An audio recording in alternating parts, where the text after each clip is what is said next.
ആവേശമുണർന്നാൽ ഒരു ഭവനത്തിൽ അഗ്നിമഴ പെയ്തിടും. പരിശുദ്ധാത്മാവേ കൃപ ചൊരിയണമേ, പരിശുദ്ധാത്മാവേ ശക്തി പകരണമേ.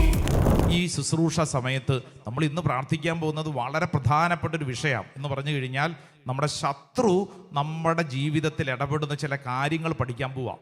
ഇത് പഠിക്കേണ്ട വിഷയമാണ്. ആയതിനാൽ ഈ സമയത്തൊരു വലിയൊരു അഭിഷേകം നിറയുവാൻ ആഗ്രഹിക്കുന്നു. ചേർന്ന് പ്രാർത്ഥിക്കാം. നന്മ നിറഞ്ഞ മറിയമേ സ്വസ്തി, കർത്താവ് അങ്ങയോട് കൂടെ സ്ത്രീകളിൽ അങ്ങ് അനുഗ്രഹിക്കപ്പെട്ടവളാവുന്നു. അങ്ങയുടെ ഉദരത്തിൻ ഫലമായി ഈശോ അനുഗ്രഹിക്കപ്പെട്ടവനാവുന്നു. പരിശുദ്ധ മറിയമേ തമ്പുരാന്റെ അമ്മേ, പാപികളായ ഞങ്ങൾക്ക് വേണ്ടി ഇപ്പോഴും ഞങ്ങളുടെ മരണസമയത്തും തമ്പുരാനോട് അപേക്ഷിക്കണമേ. ആമേൻ. കരങ്ങൾ കൂപ്പി ഈശോ മിശിഹായുടെ വാഗ്ദാനങ്ങൾക്ക് ഞങ്ങൾ യോഗ്യരാകുവാൻ സർവേശ്വരന്റെ പരിശുദ്ധ മാതാവേ, ഞങ്ങൾക്ക് വേണ്ടി അപേക്ഷിക്കണമേ. കണ്ണു തുറന്ന് അൾത്താരയിലേക്ക് നോക്കി നന്നായിട്ടൊന്ന് സ്തുതി ചൊല്ലാമോ? സ്വരത്തിൽ പറഞ്ഞ hallelujah, hallelujah, hallelujah, hallelujah, hallelujah, hallelujah. ഇരിക്കാം. സ്വസ്ഥമായിട്ടിരുന്നു. നന്നായിട്ട് സ്വസ്ഥമായിട്ടിരുന്ന് വളരെ പ്രധാനപ്പെട്ട ഒരു ആത്മീയ മേഖല നമ്മൾ തിരുവചനത്തിന്റെ വെളിച്ചത്തിൽ പഠിച്ച് പ്രാർത്ഥിക്കാൻ പോവാണ്. Price the Lord. Hallelujah, hallelujah, hallelujah. പറഞ്ഞ ഹല്ലേലൂയ, ഹല്ലേലൂയ, ഹല്ലേലൂയ. പ്രിയപ്പെട്ടവരെ, ഒരു യുദ്ധത്തിലെ പ്രധാനപ്പെട്ട ഒരു കാര്യം എന്ന് പറയുന്നത് എന്താണ്? ഒരു യുദ്ധത്തില് പ്രൈസ് ദി ലോർഡ്. ഹല്ലേലൂയ. ഈ മനുഷ്യ ജീവിതം എന്ന് പറയുന്നത് ഒരു യുദ്ധമാണ്. നമ്മൾ യുദ്ധം ചെയ്തുകൊണ്ടിരിക്കുക അല്ലേ?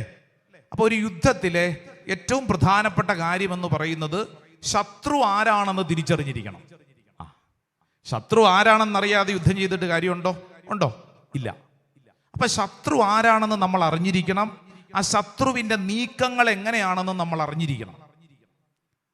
മനുഷ്യ ജീവിതത്തില് നമ്മളൊരു ആത്മീയ യുദ്ധത്തിലാണ്. നമുക്കെതിരെ നമുക്കൊരു ശത്രു ഉണ്ട്. ആ ശത്രു കൃത്യമായിട്ട് നമ്മൾ ആ ശത്രുവിനെ തിരിച്ചറിഞ്ഞ് ശത്രുവിന്റെ നീക്കങ്ങൾ അറിഞ്ഞു വേണം നമ്മൾ യുദ്ധം ചെയ്യാൻ. Price the Lord. ഹല്ലേലൂയ. എന്റെ പ്രിയപ്പെട്ടവരെ, നമുക്കൊരു ശത്രു ഉണ്ട്.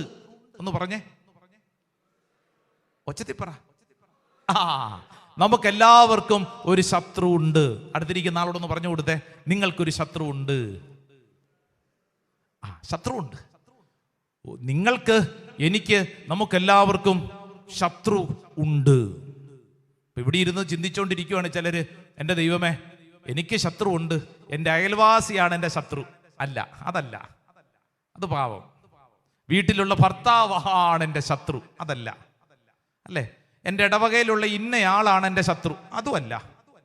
കൃത്യമായിട്ട് ആത്മീയ മേഖലകളെ കുറിച്ച് പഠിക്കുമ്പോൾ നമ്മൾ തിരിച്ചറിയേണ്ടത് നമുക്കൊരു ശത്രു ഉണ്ട്. ആ ശത്രുവിന് വിശുദ്ധ ഗ്രന്ഥം ഒരു പേരും കൊടുത്തിട്ടുണ്ട്. അത് ദുഷ്ടൻ, പിശാച് എന്നാണ്. പിശാച്, സാത്താൻ. Praise the Lord. Hallelujah. Isho അതുകൊണ്ടാണ് ഈ ആത്മീയ യുദ്ധത്തിൽ നമ്മൾ അറിഞ്ഞിരിക്കേണ്ട ഒരു പ്രധാനപ്പെട്ട കാര്യമെന്ന നിലയിൽ ഈശോ നമ്മളെ ഒരു കാര്യം പഠിപ്പിച്ചു. നിങ്ങൾ പ്രാർത്ഥിക്കുമ്പോൾ ഇങ്ങനെ പ്രാർത്ഥിക്കണം. നമ്മുടെ ശിഷ്യന്മാരുണ്ടല്ലോ, ഈശോയുടെ അടുക്കെ ചെന്ന് ചോദിച്ച ഏക കാര്യം എന്താ? ഈശോയെ, നീ പ്രാർത്ഥിക്കുന്നത് പോലെ ഞങ്ങൾക്കും പ്രാർത്ഥിക്കാൻ വല്ലാത്ത ആഗ്രഹം. കാരണം ഞങ്ങൾക്കൊരു കാര്യം മനസ്സിലായി, നിന്റെ എല്ലാ അത്ഭുതങ്ങൾക്കും പിന്നിൽ ഒരു രഹസ്യം ഉണ്ടെന്നറിയാം. ആ രഹസ്യം ഇരിക്കുന്നത് നിന്റെ പ്രാർത്ഥനയിലാണ്.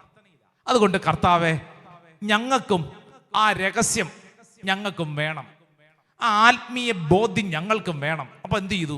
ഈശോ പറഞ്ഞു, മക്കളെ വിഷമിക്കേണ്ട, ഞാൻ നിങ്ങളെ പഠിപ്പിക്കാം. അങ്ങനെ ഈശോ ശിഷ്യന്മാരെ പ്രാർത്ഥിക്കാൻ പഠിപ്പിച്ചു. പ്രാർത്ഥന നമുക്കറിയാം, എന്നാൽ നമ്മൾ ശ്രദ്ധിക്കാത്ത ഒരു പ്രധാനപ്പെട്ട കാര്യം ആ പ്രാർത്ഥനയുടെ ഒത്ത നടുവിൽ ഈശോ നമ്മളോട് പറഞ്ഞിട്ടുണ്ട്. ഞാൻ നിങ്ങളുടെ ശ്രദ്ധയ്ക്ക് വേണ്ടി ഈ സമയത്ത് ആ വചനഭാഗം വായിക്കാം. ബൈബിൾ ഉള്ളവര് ദയവ് ചെയ്ത് ബൈബിൾ തുറക്കൂ. മത്തായിയുടെ സുവിശേഷം 6-ാം അധ്യായം 11 മുതലുള്ള വചനം. 11 മുതൽ നമ്മൾ 15 വരെ വായിക്കാൻ പോവുക. Saint Matthew's gospel chapter 6 verse 11 to 15. 6-ാം അധ്യായം 11 മുതൽ 15 വരെയുള്ള വചനങ്ങളുടെ ഒത്ത നടുവിൽ ഈശോ നമ്മൾ ശ്രദ്ധിക്കേണ്ട ഒരു കാര്യം കൃത്യമായി നമ്മളെ പഠിപ്പിച്ചിട്ടുണ്ട്. നമ്മൾ പലപ്പോഴും ശ്രദ്ധിക്കാറില്ല. നമുക്ക് ഈ വചനം ഒന്ന് കേൾക്കാം. അന്നന്ന് വേണ്ട ആഹാരം ഇന്ന് ഞങ്ങൾക്ക് നൽകണമേ. എല്ലാ ദിവസവും പ്രാർത്ഥിക്കുന്ന പ്രാർത്ഥനയാണല്ലോ. അന്നന്ന് വേണ്ട ആഹാരം ഇന്ന് ഞങ്ങൾക്ക് തരണമേ. എന്നിട്ട് ഞങ്ങളുടെ കടക്കാരോട് ഞങ്ങൾ ക്ഷമിച്ചതുപോലെ ഞങ്ങളുടെ കടങ്ങൾ ഞങ്ങളോടും ക്ഷമിക്കണമേ.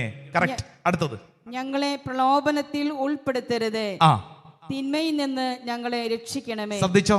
ഞങ്ങളെ പ്രലോഭനത്തിൽ ഉൾപ്പെടുത്തരുതേ, തിന്മയിൽ നിന്നും ഞങ്ങളെ രക്ഷിക്കണമേ. എന്നിട്ട് വായിച്ചേ തുടർന്നുള്ളത് വചനം. മറ്റുള്ളവരുടെ തെറ്റുകൾ നിങ്ങൾ ക്ഷമിക്കുമെങ്കിൽ സ്വർഗസ്ഥനായി നിങ്ങളുടെ പിതാവ് നിങ്ങളോടും ക്ഷമിക്കും. മറ്റുള്ളവരോട് നിങ്ങൾ ക്ഷമിക്കുകയില്ലെങ്കിൽ നിങ്ങളുടെ പിതാവ് നിങ്ങളുടെ തെറ്റുകളും ക്ഷമിക്കുകയില്ല. ഹല്ലേലൂയാ. ശ്രദ്ധിച്ചേ, ഈശോ നമ്മളെ പ്രാർത്ഥിക്കാൻ പഠിപ്പിച്ചപ്പോൾ ഈശോ പറഞ്ഞ ആദ്യത്തെ കാര്യം, മക്കളെ നിങ്ങൾ പ്രാർത്ഥിക്കുമ്പോൾ നിങ്ങൾ പ്രാർത്ഥിക്കണം, സ്വർഗസ്ഥനായ ഞങ്ങളുടെ പിതാവേ, അന്നന്ന് വേണ്ട ആഹാരം ഞങ്ങൾക്ക് വേണം, അന്നന്ന് വേണ്ട ആഹാരം ഞങ്ങൾക്ക് വേണം. എന്നിട്ട് ക്ഷമയെക്കുറിച്ചൊക്കെ പറഞ്ഞിട്ട് മുമ്പോട്ട് നീങ്ങി. ആ 13-ാമത്തെ വചനം ഒന്നും കൂടെ ശ്രദ്ധിച്ചേ. 13-ാമത്തെ വചനം ഒന്നും കൂടെ ശ്രദ്ധിച്ചേ. വചനം പറയുന്നു, ഞങ്ങളെ പ്രലോഭനത്തിൽ ഉൾപ്പെടുത്തരുതേ, തിന്മയിൽ നിന്നും ഞങ്ങളെ രക്ഷിക്കണമേ. ഞങ്ങളെ പ്രലോഭനത്തിൽ ഉൾപ്പെടുത്തരുതേ. എന്നിട്ട് എന്താ പറഞ്ഞിരിക്കുന്നത്? തിന്മയിൽ നിന്നും ഞങ്ങളെ രക്ഷിക്കണമേ. ബൈബിളിന്റെ താഴെ വശത്ത് അതിന്റെ ഫുട് നോട്ടിൽ ഒരു കാര്യം എഴുതിയിട്ടുണ്ട്. തിന്മയിൽ നിന്ന് എന്നുള്ള വാക്കിനുണ്ടല്ലോ, ഗ്രീക്ക് മൂലപദം ദുഷ്ടനിൽ നിന്ന് എന്നാണ്. എന്തിൽ നിന്നാണ്? ദുഷ്ടനിൽ നിന്ന് എന്നാണ് എഴുതിയിരിക്കുന്നത്. എന്ന് പറഞ്ഞു കഴിഞ്ഞാൽ സാത്താനിൽ നിന്ന് എന്നെ രക്ഷിക്കണമേ. അപ്പൊ നമ്മൾ പ്രാർത്ഥിക്കേണ്ട ഒരു പ്രാർത്ഥന ഈശോ പറയുവാണ്, പ്രലോഭനത്തിൽ എന്നെ ഉൾപ്പെടുത്തരുതേ, തിന്മയിൽ നിന്ന്, ദുഷ്ടനിൽ നിന്ന്, സാത്താനിൽ നിന്ന് എന്നെ കാത്തുകൊള്ളണമേ. ഹല്ലേലൂയാ. വലതുകരം സ്വർഗത്തിലേക്കൊന്ന് ഉയർത്തിപ്പിടിച്ചെന്ന് പ്രാർത്ഥിച്ചേ. പ്രലോഭനത്തിൽ എന്നെ ഉൾപ്പെടുത്തരുതേ, ദുഷ്ടനിൽ നിന്ന്, സാത്താനിൽ നിന്ന് എന്നെ രക്ഷിക്കണമേ. ഹല്ലേലൂയാ. എന്നും പ്രാർത്ഥിക്കേണ്ട ഒരു പ്രാർത്ഥന ഈശോ നമ്മളെ പഠിപ്പിക്കുകയാണ്. എന്താ പ്രാർത്ഥന? ദുഷ്ടനിൽ നിന്ന് എന്നെ രക്ഷിക്കണമേ, സാത്താനിൽ നിന്ന് എന്നെ രക്ഷിക്കണമേ. പ്രത്യേകിച്ച് ഈ കാലഘട്ടത്തിൽ അത്രമേൽ ശക്തമായി നമ്മൾ പ്രാർത്ഥിക്കേണ്ട ഒരു പ്രാർത്ഥനയാണ് ഈശോ നമ്മളിപ്പോൾ ഓർമ്മപ്പെടുത്തി നൽകുന്നത്. ദുഷ്ടനിൽ നിന്ന്, സാത്താനിൽ നിന്ന് എന്നെ രക്ഷിക്കണമേ. സ്വരമുയർത്തി പറഞ്ഞ ഹല്ലേലൂയാ, ഹല്ലേലൂയാ, ഹല്ലേലൂയാ, ഹല്ലേലൂയാ. എന്റെ പ്രിയപ്പെട്ടവരെ, ഈ വചനം നമ്മൾ ഇങ്ങനെ വായിച്ചു കൊണ്ടിരിക്കുമ്പോൾ എന്നെ കേൾക്കുന്ന ഓരോരുത്തരും ശ്രദ്ധിക്കേണ്ട വളരെ പ്രധാനപ്പെട്ട ഒരു കാര്യം, നമ്മുടെ എല്ലാവരുടെയും ജീവിതത്തിൽ നമ്മൾ ഈ പ്രാർത്ഥന എന്നും എപ്പോഴും ആവർത്തിച്ച് നമ്മൾ പ്രാർത്ഥിക്കണം. കാരണം എന്നാണെന്നറിയോ? പലതരത്തിലുള്ള ദുഷ്ടന്റെ പീഡകൾ നമ്മളൊക്കെ അനുഭവിക്കുന്നുണ്ട്. പലതരത്തിലുള്ള ദുഷ്ടന്റെ പീഡകൾ നമ്മളെല്ലാവരും അനുഭവിക്കുന്നുണ്ട്. ശരിയാണോ? Yes or no? യെസ്. പലതരത്തിലുള്ള ദുഷ്ടന്റെ പീഡകൾ നമ്മളെല്ലാവരും അനുഭവിക്കുന്നുണ്ട്. ഇത് നമ്മൾ പഠിക്കാൻ പോവാം. അല്പസമയം നിങ്ങൾ ശ്രദ്ധിക്കണം. ചിലരൊക്കെ എന്തിനും ഏതിനും എവിടെയും നോക്കിയിട്ട് മുഴുവൻ പിശാചാണ് എന്ന് പറയുന്നൊരു പ്രതിഭാസമുണ്ട്, അല്ലേ? ഒരു പക്ഷെ നിങ്ങളുടെയൊക്കെ ജീവിതത്തിലും ചിലപ്പോൾ ചില തകർച്ചകളും രോഗങ്ങളും പീഡകളൊക്കെ വരുമ്പോൾ ഒരുപക്ഷെ ചിലരൊക്കെ വന്നിട്ട് പറയും, ഇത് പിശാചാണ്, ഇത് പിശാചാണെന്നൊക്കെ പറയാം. അപ്പൊ നമ്മൾ ഒരു ദൈവമകനും ദൈവമകളും കൃത്യമായിട്ട് തിരിച്ചറിയണം.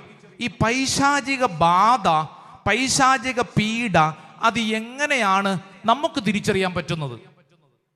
നമുക്ക് തിരിച്ചറിയാൻ പറ്റണം. കാരണം വിശുദ്ധ ഗ്രന്ഥത്തിൽ അതിനുള്ള ചില മേഖലകൾ കൃത്യമായി നമ്മളെ പഠിപ്പിച്ചിട്ടുണ്ട്. Praise the Lord. Hallelujah, hallelujah. അതായത് ചില പൈശാചിക പീഡകളെ, പൈശാചിക ബാധകളെ കൃത്യമായി തിരുവചനത്തിന്റെ വെളിച്ചത്തിൽ നമ്മൾ അല്പസമയം പഠിക്കാൻ പോവാം. അങ്ങനെ പഠിച്ചാൽ നമുക്കെന്താ ഗുണമെന്ന് വെച്ച് കഴിഞ്ഞാൽ, നമ്മുടെ അനുദിന ജീവിതത്തിൽ കൃത്യം വ്യക്തമായി ഈ പൈശാചിക ബാധകളെയും മേഖലകളെയും പീഡകളെയും തിരിച്ചറിഞ്ഞ് നമുക്ക് യുദ്ധം ചെയ്യാൻ നമുക്ക് ശക്തി ലഭിക്കും. പലതകരം ഉയർത്തി പറഞ്ഞ hallelujah, hallelujah, hallelujah, hallelujah, hallelujah, hallelujah, hallelujah. Hallelujah. ദേ ശ്രദ്ധിച്ചേ, 4 തരത്തിലാണ് വിശുദ്ധ ഗ്രന്ഥത്തിൽ പൈശാചിക പീഡകളെ, പൈശാചിക ബാധകളെ അവതരിപ്പിച്ചിരിക്കുന്നത്. പഠിക്കണം. നോട്ട് ബുക്കൊക്കെ ഉണ്ടെങ്കിൽ നോട്ട് ബുക്കിലൊക്കെ എഴുതിയെടുത്ത് പഠിക്കണം. കേട്ടല്ലോ, ഓൺലൈനൊക്കെ പങ്കെടുക്കുന്നവർ ശ്രദ്ധിക്കുക, ബൈബിളും നോട്ട് ബുക്കൊക്കെ എടുത്ത് വെക്കണം, എന്നിട്ട് ഇത് പഠിക്കണം. എന്തിനാണെന്ന് പറഞ്ഞു കഴിഞ്ഞാൽ, ഞാൻ നേരത്തെ പറഞ്ഞതുപോലെ നമ്മുടെ അനുദിന ജീവിതത്തിൽ നമുക്ക് ചില കാര്യങ്ങൾ മനസ്സിലാകുന്നതിന്, നമുക്ക് തിരിച്ചറിയുന്നതിന് അത് ഇടവരുത്തും. Praise the Lord. Praise the Lord. Hallelujah. Hallelujah. ശ്രദ്ധ പറഞ്ഞ hallelujah, hallelujah, hallelujah, hallelujah, hallelujah. Hallelujah. പ്രിയപ്പെട്ടവരെ, പൈശാചിക പീഡകൾ, പൈശാചിക ബാധകൾ 4 തരത്തിലെന്ന് പറഞ്ഞു. അതിന്റെ 1ാമത്തെ മേഖല വിശുദ്ധ ഗ്രന്ഥം പഠിപ്പിക്കുന്നത് എന്നറിയാവോ? ചില വ്യക്തികളിൽ പിശാച് ആവസിക്കും. ചില വ്യക്തികളിൽ പൈശാചികമായ ബാധ അത് ആ വ്യക്തികളിൽ ആവസിക്കും, പൊസസ് ചെയ്യുമെന്ന് പറയും. പിശാച് ചില വ്യക്തികളുടെ ശരീരത്തിൽ പൈശാചികമായൊരു പീഡയായി ആ വ്യക്തികളുടെ ശരീരത്തിലേക്ക് പ്രവേശിക്കും.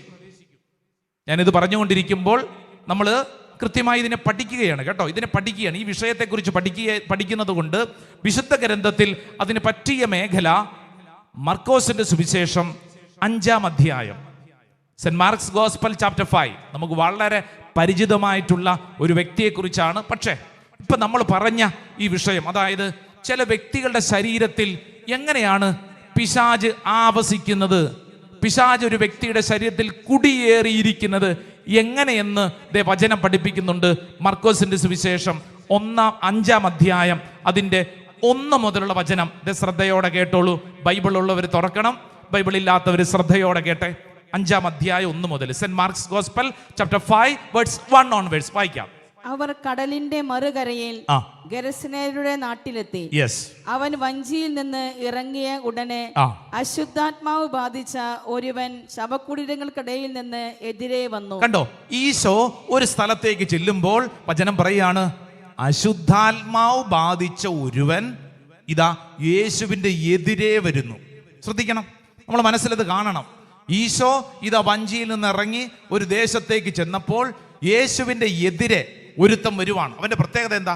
അശുദ്ധാത്മാവ് ബാധിച്ച, ഹീസ് പൊസസ്ഡ്, അശുദ്ധാത്മാവ് ബാധിച്ച ഒരുവൻ എതിരെ വരുന്നു. എന്താ അവന്റെ പ്രത്യേകത? ഒന്ന് വായിച്ചേ.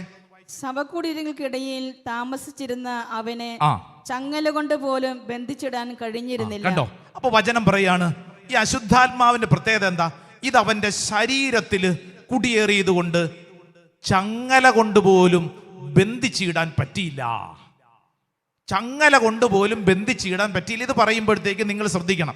ഒരു പക്ഷെ നിങ്ങളുടെ ജീവിതത്തിൽ എപ്പോഴെങ്കിലുമൊക്കെ ഏതെങ്കിലുമൊക്കെ മേഖലകളിൽ, ശുശ്രൂഷ മേഖലകളിലെങ്കിലുമൊക്കെ ഇങ്ങനെയുള്ള ചില കേസുകൾ കണ്ടിട്ടുണ്ടാവും. നരുന്ത് പോലത്തെ ചെറുക്കനായിരിക്കും, പൈശാചിക പീഡ കയറി കഴിഞ്ഞാൽ ഇവനെ 10 പേര് പിടിച്ചാലും പറ്റുന്നില്ല. കാരണം ഒരു അമാനുഷികമായ ശക്തി ഇവന്റെ ശരീരത്തിൽ പ്രവർത്തിക്കുന്നു, അമാനുഷികമായ ശക്തി. അതുകൊണ്ടാണ് ബൈബിൾ പറയുന്നത്, ചങ്ങലയൊക്കെ കൊണ്ട് കെട്ടിയിട്ടാലുണ്ടല്ലോ അവനത് പൊട്ടിച്ചു കളയും. എന്നിട്ട് അടുത്ത വചനം ഒന്ന് വായിച്ചേ.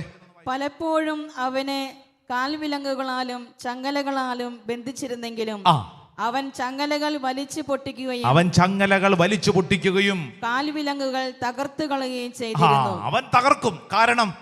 കാര്യം അവന്റെ ശരീരത്തിൽ ഒരു തിന്മയുടെ ശക്തി, പൊസസ്ഡ്, അവന്റെ ശരീരത്തിൽ ഒരു തിന്മയുടെ ശക്തി ആവസിക്കുന്നു. എന്നിട്ട് അടുത്ത വചനം എന്താ? അവനെ ഒതുക്കി നിർത്താൻ ആർക്കും കഴിഞ്ഞിരുന്നില്ല. ശ്രദ്ധിച്ചേ, പൈശാചിക ബാധ ഒരു വ്യക്തിയുടെ ശരീരത്തിൽ കുടിയേറുമ്പോൾ സംഭവിക്കുന്ന കാര്യം, അവനെ ഒതുക്കി നിർക്കാൻ ആർക്കും സാധിക്കത്തില്ല. അവൻ അത്രമേലൊരു അമാനുഷികമായ ശക്തി അവന്റെ ശരീരത്തിൽ പ്രവർത്തിക്കാൻ തുടങ്ങും. Price the Lord. ഹല്ലേലൂയ. എന്നിട്ട് 1-2 വചനം കൂടെ ഒന്ന് വായിച്ചേ. രാപ്പകൽ അവൻ കല്ലറകൾക്കിടയിലും മലകളിലും ആയിരുന്നു. ഇവന്റെ വാസം എവിടെയാ? രാപകൽ എവിടെയാ? രാത്രിയും പകലും ഒക്കെ അവൻ മലകൾക്കിടയിൽ അവിടെ ഇവിടെയൊക്കെ ഒളിച്ചു കിടക്കുക. എന്നിട്ട് അവൻ അലറി വിളിക്കുകയും കല്ലുകൊണ്ട് തന്നെ മുറിപ്പെടുത്തുകയും ചെയ്തിരുന്നു. ശ്രദ്ധിച്ചോ, അവന്റെ പ്രത്യേകതയാണ് അവൻ അലറി വിളിക്കും. വീട്ടിലൊക്കെ അലറി വിളിക്കുമ്പോ സൂക്ഷിക്കണം കേട്ടല്ലോ. അലറി വിളിക്കുന്ന സൂക്ഷിക്കണം. അതത്ര നല്ല സുഖമുള്ള കാര്യമല്ലെന്നാണ് ബൈബിൾ പറയുന്നത്. അവൻ അലറി വിളിക്കുകയും കല്ലുകൊണ്ട് തന്നെ വേദനിപ്പിക്കും, മുറിപ്പെടുത്തും.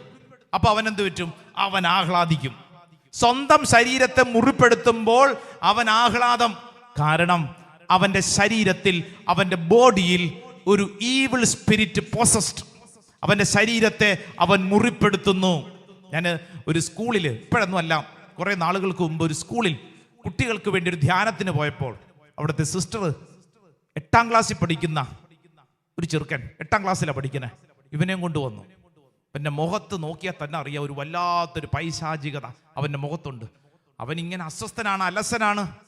അവൻ്റെ ശരീരം നോക്കിയപ്പോൾ അവിടെ ഇവിടെയൊക്കെ ഉണ്ടല്ലോ, അവൻ്റെ ഈ സ്കൂളിൽ പഠിക്കുന്ന കോമ്പസ് ഉണ്ടല്ലോ, ഈ കോമ്പസ് കൊണ്ട് ഇവനിങ്ങനെ സ്വന്തം ശരീരത്തിൽ കുത്തും.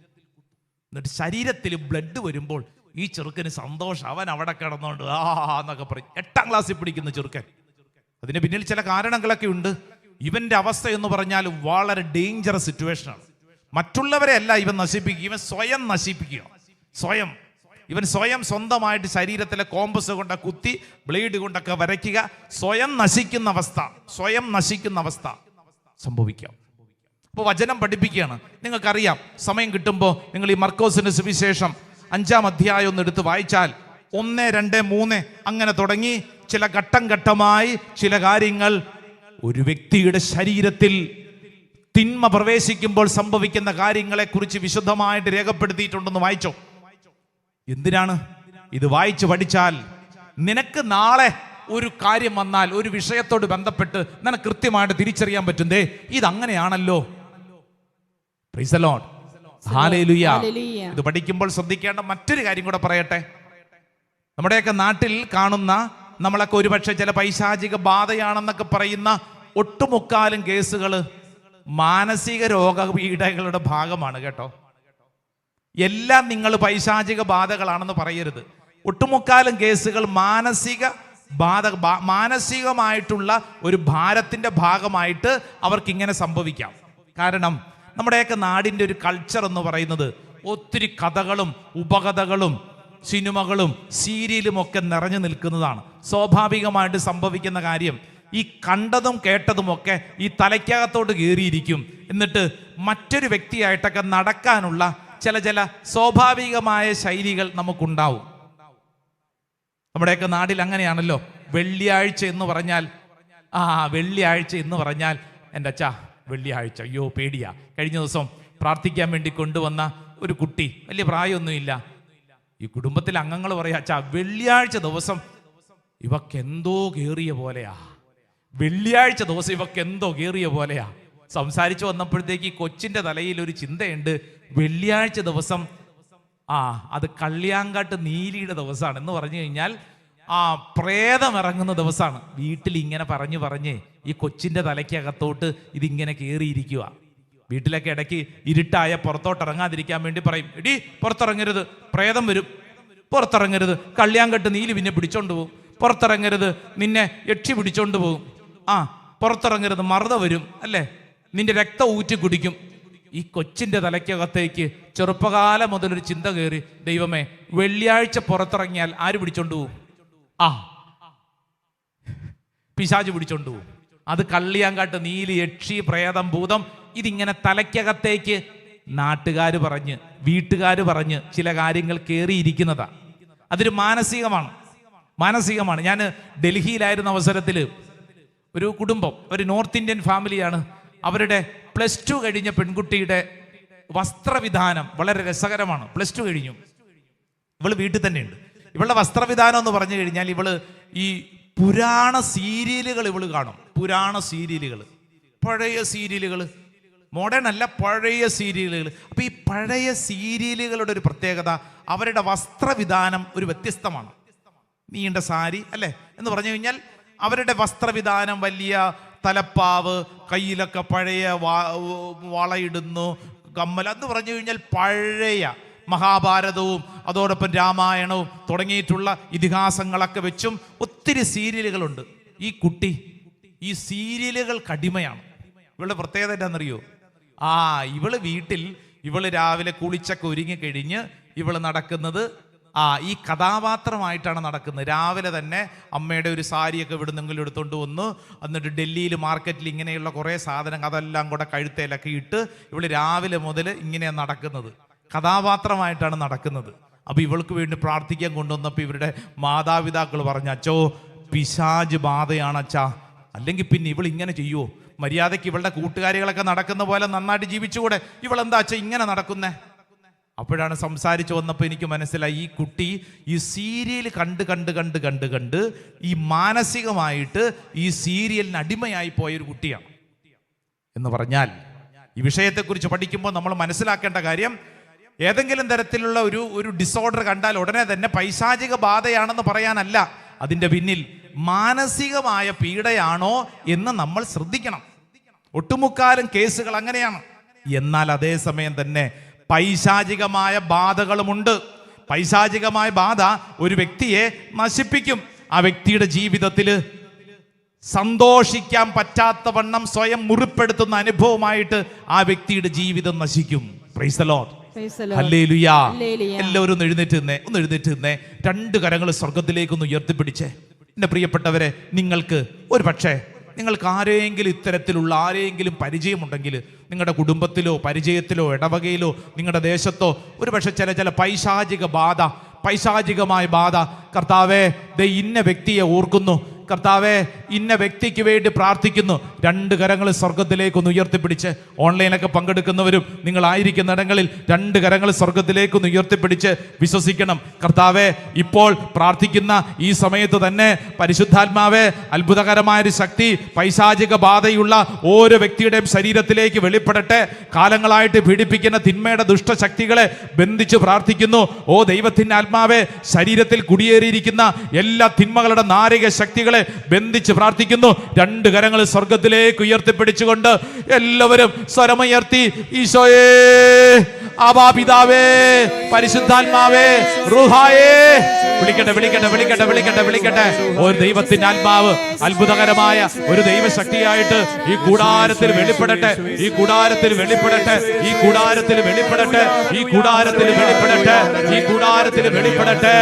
ആരാധന.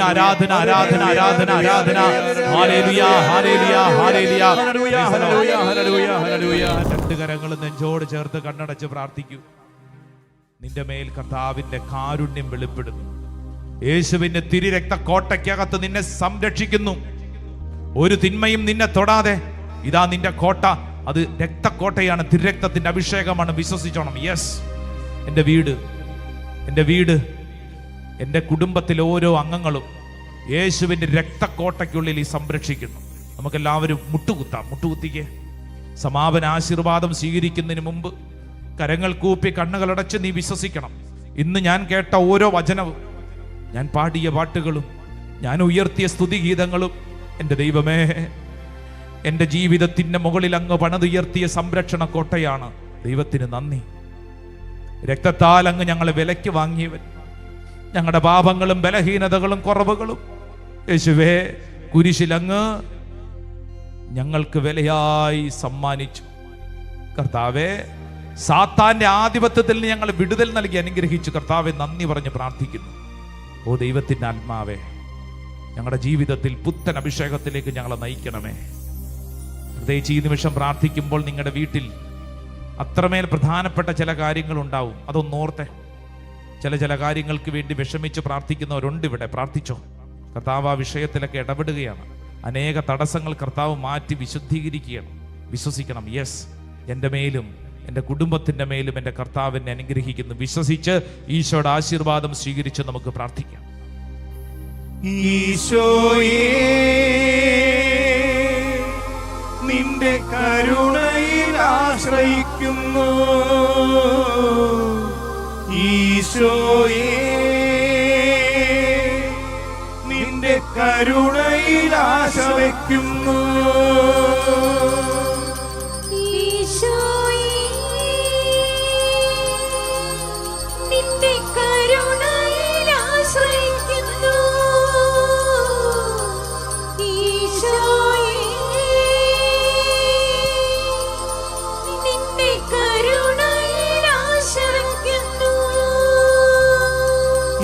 ഈശോയേ നിന്റെ കരുണയിൽ ആശ്രയിക്കുന്നു. ഈശോയേ നിന്റെ കരുണയിൽ ആശ്രയിക്കുന്നു.